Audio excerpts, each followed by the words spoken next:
Dali-daling ang tinakasan ni Ador ang walang buhay na si Stella habang si Mila naman ay naabutan ang duguan na si Stella na pilit pa rin niyang ginigising, ngunit sadyang huli na talaga ang lahat.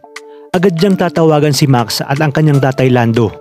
Sinabi sa kanila ni na Max at Mang Lando na agad na umalis dahil baka madamay pa ito.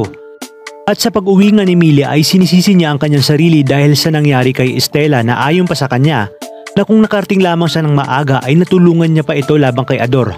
Sinabi ng kanyang tatay Lando na hanggat nasa sa kanila ang telepono ni Stella ay safe itong si Alexa.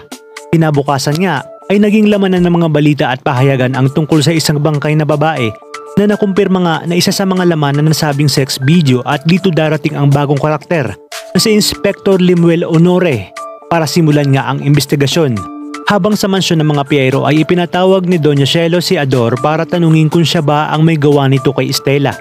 Ngunit agad namang itinanggi ni Ador na hindi umano siya at hindi nga siya lumabas ng bahay sa mga oras na yun.